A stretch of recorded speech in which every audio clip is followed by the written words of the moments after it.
George Soros. Suatu nama yang akhir-akhir ini itu gak asing pasti di telinga kalian.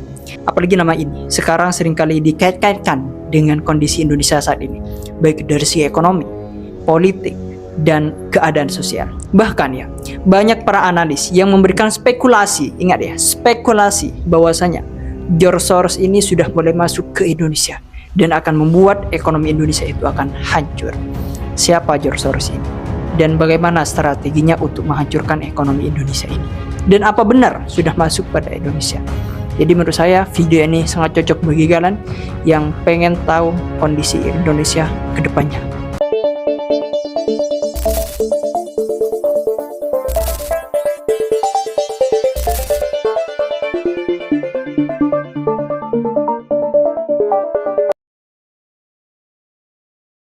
Sebelum saya membahas lebih dalam, mungkin ada yang masih gak tahu ya, bahwasanya George Soros ini itu merupakan seorang investor, spekulan mata uang, sekaligus filantropis, yang merupakan sosok yang dikenal sebagai sebutan The Man Who Broke the Bank of England.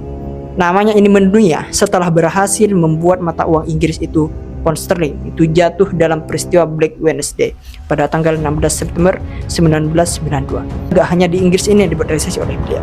Ia juga diduga berperan dalam membuat krisis keuangan Asia 1997, di mana nilai tukar bat Thailand pada saat itu dan rupiah itu anjlok mati-matian.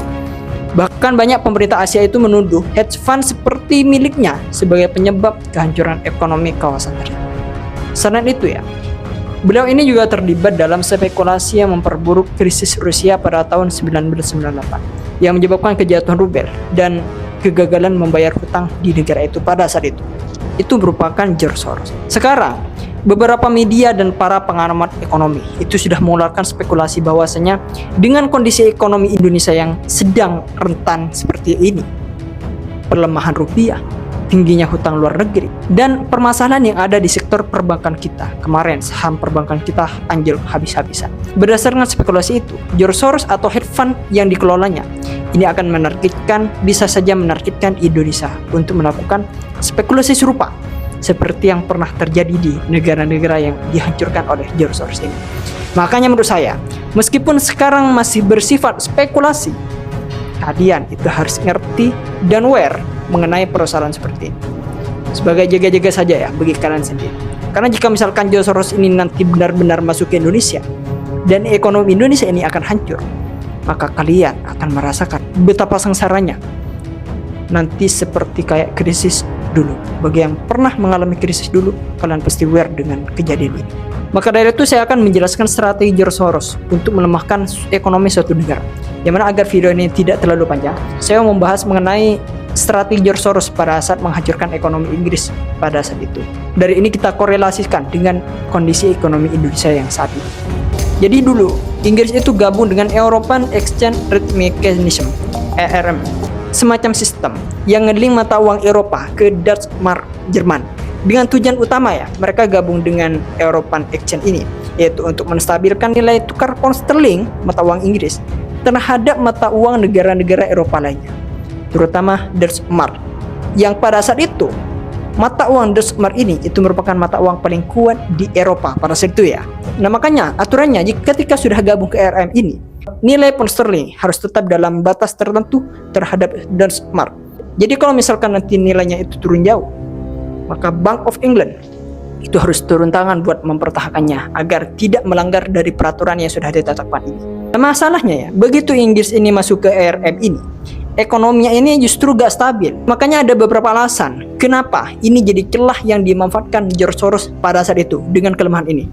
Pertama, celah yang terjadi di Inggris pada saat itu, pound sterling ini nilainya ketinggian. Inggris maksain masuk ke ERM ini dengan kurs yang gak realistis, padahal ekonomi mereka lagi lemah, inflasi lebih tinggi dibanding Jerman, tapi pound sterling ini malah dipatok kuat. Akibatnya bisnis Inggris pada saat itu susah bersaing dan ekspor mereka itu jadi mahal. Yang kedua, celah yang terjadi itu karena inflasi Inggris lebih tinggi daripada Jerman pada saat itu. Inggris inflasinya itu mencapai 5-6% ya, sedangkan di Jerman itu cuma 2 hingga 3%. Seharusnya kalau misalkan inflasinya lebih tinggi, mata uangnya melemah dong, karena mereka terikat dengan ERM ini sesuai peraturan tadi. maka mereka gak boleh nurunin nilai pound sterling ini. Nah ini yang membuat ekonomi Inggris makin gak kompetitif pada saat itu. Kemudian celah yang ketiga, suku bunga Inggris pada saat itu terlalu tinggi. Buat nahan pound sterling ini tetap kuat, Bank of England itu pada saat itu terus menaikkan suku bunganya agar mata uangnya kuat sampai lebih dari 10%. Jadi kalian masih gak tahu ya, untuk menguatkan mata uang suatu negara itu dengan cara menaikkan suku bunganya. Karena ketika suku bunganya ini naik, otomatis para investor itu tertarik untuk investasi untuk menyimpan uangnya ke bank ini. Makanya dengan upaya inilah yang dilakukan Bank of England untuk menguatkan mata uang Inggris pada saat itu. Tapi masalahnya, suku bunga tinggi ini membuat orang malas pinjam uang. Bisnis makin susah, ekonomi makin lesu. Kemudian celah yang keempat yang dialami oleh Inggris pada saat itu, investor lebih percaya sama Deutsche Mark daripada pound. Jerman waktu itu ekonominya lebih kuat daripada Inggris, lebih stabil. Dan Deutsche Mark itu jadi mata uang favorit investor, bahkan merupakan salah satu mata uang terkuat di Eropa pada saat itu. Jadi secara alami, orang itu lebih banyak yang jual pound sterling dan membeli Deutsche Mark. Nah, dari 5 celah ini, George Soros masuk ke Inggris melewati dari celah yang ada pada saat itu. Disinilah George Soros melihat peluang buat menguncang sistem dan dapat cuan gede pada saat itu. Strategi utama yang dilakukan oleh George Soros yaitu melakukan short selling besar-besaran terhadap pound sterling ini. Langkah pertama, George Soros ini minjem pound sterling dalam jumlah yang sangat besar, yang sangat gila-gilaan. Soros gak punya pound sebanyak itu ya, tapi dia tahu satu trik keuangan yaitu adalah leverage. Dia memulai meminjam miliaran pound sterling dari bank-bank besar dari London dan New York. Nah, bank-bank ini ngasih pinjaman. Kenapa? Karena George Soros minjam uangnya itu gak lewat pribadi. George Soros melewati hedge fund-nya, yaitu adalah quantum fund yang memiliki reputasi kuat. Saat itu, mereka mungkin gak sadar, bank yang ngasih pinjaman ini gak sadar, bahwasanya Soros ini pakai duit itu buat menyerang mata uang negaranya sendiri. Ya gak tau lah, kan berkat dari hedge fund-nya George Soros ini. Pertanyaannya, kenapa kok harus pinjam? Ya tadi, karena kalau cuma pakai modal sendiri, skalanya ini gak bakal cukup buat ngejatuhin pound sterling. Nah, dengan adanya leverage ini, dia bisa memain dalam jumlah berkali lipat besar dari modal sendiri. Nah, ketika Soros ini memegang semua pound sterling, dia siap buat langkah berikutnya, yaitu dengan cara ngejual semuanya pounds pada saat itu juga. Mana pada saat itu George Soros ini menukar pounds itu ke mata uang lain, terutama Deutsche Mark dan US dollar. Kenapa kok cuma 2 mata uang ini? Deutsche Mark dipilih itu karena Jerman punya ekonomi yang lebih stabil. Kemudian US dollar ini dipilih yaitu buat hedging. Jaga-jaga biar kalau nanti ada skenario tak terduga, dia tetap aman. Pokoknya George Soros ini investor hebat lah. Dia mapping sedemikian rupa bagaimana caranya jika misalkan nanti gagal, dia ada strategi lain buat ngehandle ini semua. Itu merupakan investor legendaris sih menurut saya. Tapi ingat ya, George Soros ini tidak menjual secara mati-matian langsung. George Soros ini bertahap. Strategi ini untuk apa? Ya tentu biar pasar itu gak langsung curiga nanti, tapi tetap menciptakan tekanan jual yang besar. Begitu nilai tukarnya ini mulai turun nantinya, baru dia akan jual lebih banyak lagi, bikin tren penurunan makin tajam mati-matian. Selain George Soros ini menggunakan strategi menjual pounds secara mati-matian agar nilai mata uang pounds itu turun, George Soros juga menggunakan strategi menciptakan efek kepanikan di pasar. Yang mana salah satu keahlian Soros yaitu adalah manipulasi psikologi pasar. Dia tahu kalau harga mata uang itu gak cuma ditentukan oleh angka-angka ekonomi, gak cuma ditentukan dengan cara supply and demand, tapi juga oleh kepercayaan investor. Nah, dia pun mulai main di sini. Pertama, dia tuh langsung menggunakan media. Dia dan timnya itu mulai nyebarin opini lewat The Financial Times, Wall Street Journal, dan bahkan Bloomberg dan media besar lainnya. Narasinya simpel pada saat itu. George Soros menggunakan narasi, kalau di bahasa Indonesia kan, pound ini gak bisa bertahan, pasti bakal jauh dari narasinya. Makanya media keuangan pun mulai memberitakan bahwasanya ada kemungkinan besar Inggris bakal keluar dari ERM. Ada kemungkinan besar mata uang Inggris itu akan tidak stabil. Hal ini Soros gak melakukan sendirian. Soros justru menggandeng hedge fund dan investor-investor lainnya. Soros ngobrol dengan jaringan hedge fund dan investor kelas kakap lainnya pada saat itu. Dia meyakinkan kepada para investor bahwasanya jika misalkan kita short selling sekarang, kita akan mendapatkan keuntungan yang sangat besar. Kata George Soros mengajak para investor yang kelas kakap itu. Ya akibatnya para investor kelas kakap semakin banyak yang menjual pound sterling dan tekannya ini makin besar hingga mengakibatkan nilai mata uang pound sterling itu mulai keok habis-habisan. Melihat pound ini mulai hancur habis-habisan, Bank of England ini gak harus tindakan diam karena berdasarkan aturan dari ERM tadi, kalau misalkan dia masih gabung ke ERM, jika misalkan nilai mata uangnya nanti turun, otomatis kan Bank of England itu harus turun tangan buat mengatasi hal ini. Nah dari ini Bank of England bener langsung turun tangan.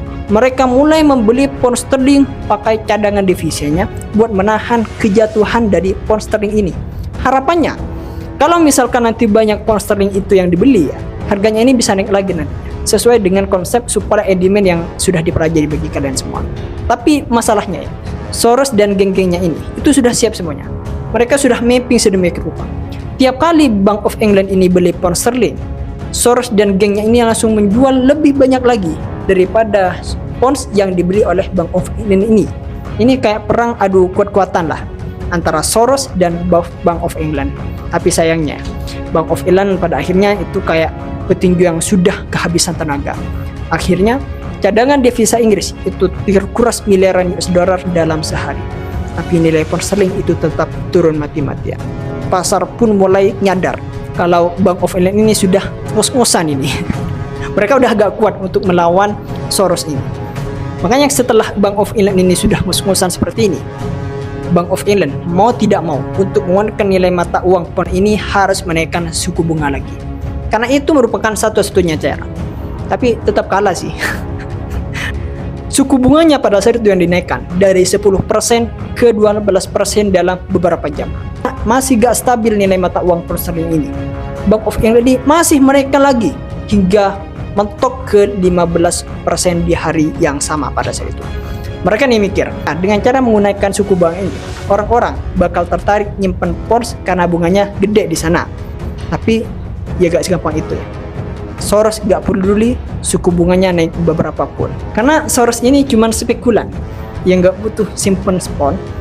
Dia cuman mau jual terus sampai harga pounds ini jemblok. Bisnis yang punya hutang kena bunga yang lebih tinggi. Orang-orang makin susah ngutang. Resesi makin dalam di sana. Bank of England akhirnya sadar, udah deh, kita gak bisa lawan pasar ini. Kita udah kalah aja lah, hancur aja ekonomi. Karena Bank of England ini sudah menyerah ya. Pada tanggal 16 September 1992, Black Wednesday, pemerintah Inggris akhirnya angkat tangan dan bilang, kita gak bisa tahan lagi, kita keluar dari ERM ini. Begitu pernyataan ini keluar, pounds itu langsung anjlok 15 hingga 25% dalam hitungan hari. Bank of England ini rugi miliaran dolar karena intervensinya itu gagal. Dan George Soros itu cuan gede dari short selling ini. Dia dapat untung sekitar 1 miliar US dollar dalam sehari. Bayangin, 1 miliar US dollar dalam sehari. Karena dengan adanya aksi spekulasi yang brutal. Hingga akhirnya Soros sampai dijuluki dengan The Man Who Broke the Bank of England. Jadi gini ya, saya yakin sebagian dari kalian ini masih gak paham dari mana George Soros ini mendapatkan keuntungan dari ini semua. Jadi gini, saya contohkan gini, analoginya gini. Misalkan saya minjem duit ke A 15.000 rupiah. Katakanlah pada saat itu 1 dolar sebanding dengan 15.000 rupiah. Uang saya pinjam ini, saya tukarkan ke dolar. Saya dapat 1 dolar dong, karena nilainya pada saat itu 15.000 rupiah. Ketika saya dapat pegang 1 dolar, saya gunakan berbagai cara, menggunakan gini gitu, agar supaya nilai mata uang ini anjlok mati-matian. Misalkan anjlok, ternyata anjlok beneran hingga mencapai 1 dolar sebanding dengan 20.000 misalkan. Keadaan seperti itu, saya ternyata tukar lagi ke rupiah lagi. 1 dolar yang saya punya, saya tukar ke rupiah, saya dapat 20.000 rupiah. Nah, dari 20.000 rupiah ini, 15.000 rupiahnya saya bayar utang, berarti saya untung 5.000 rupiah. Nah, dari ini keuntungan yang bisa saya dapat. Soros sama, gampangnya seperti itu ya, gampangnya seperti itu. Itu merupakan strategi Soros untuk menghancurkan ekonomi Inggris pada saat itu ya. Kalau kita melihat bagaimana George Soros menjatuhkan Inggris ini, hal ini memiliki potla yang bisa kita kaitkan dengan kondisi Indonesia sekarang. Nah, sekarang kita lihat Indonesia. Ada beberapa tanda yang mirip dengan kondisi Inggris waktu itu. Rupiah lagi melemah terus terhadap dolar. Dan ini membuat Bank Indonesia (BI) itu harus sering-sering turun tangan untuk mengintervensi nilai mata uang ini. Caranya, ya tentu mereka itu dengan jerah menjual cadangan devisanya buat membeli rupiah supaya nilainya ini tetap stabil. Tapi masalahnya ya, cadangan devisa itu gak bisa selamanya dipakai buat menahan tekanan pasar. Kalau cadangan ini nanti terus terkerus dan spekulan melihat bahwa BI mulai kehabisan cara, ini bisa jadi celah buat mereka masuk dan menyerang rupiah ini, seperti yang Soros lakukan ke pound sterling pada saat itu. Kalau hedge fund besar, entah itu ada kaitannya sama Soros atau bukan, mau membuat rupiah keok, langkahnya ini bisa mirip pasti dengan yang dulu yang dilakukan di Inggris. Mereka bisa melakukan short selling rupiah dalam jumlah besar. Intinya mereka pinjam rupiah dalam jumlah besar dari pasar, langsung ditukar ke dolar atau mata uang lainnya. Begitu banyak rupiah yang dipegang, mereka langsung lempar ke pasar secara mati-matian. Nah, nilai tukarnya bakal turun drastis. Nah, ini yang bisa memicu kepanikan. Begitu ada berita negatif soal rupiah, investor lain itu bisa ikut panik, mulai menarik dananya dari Indonesia dan makin memperburuk keadaan. Sekarang pertanyaannya, apakah ini sudah mulai terjadi di Indonesia ya? Sejauh ini, beberapa indikasi ini mulai kelihatan. Rupiah makin fluktuatif, dana asing mulai keluar dari pasar obligasi dan saham di Indonesia. Dan BI akhir-akhir ini makin sering intervensi di pasar falas. Kalau pola ini nanti berlanjut dan ada tanda-tanda hedge fund besar mulai masuk untuk spekulasi, bisa jadi kita sedang melihat awal dari serangan terhadap rupiah. Jadi bagaimana menurut kalian? Apakah Soros atau jaringan hedge fund-nya ini sudah mulai masuk ke Indonesia atau tidak? Tulis pendapat kalian di kolom komentar. See you next video eksklusif.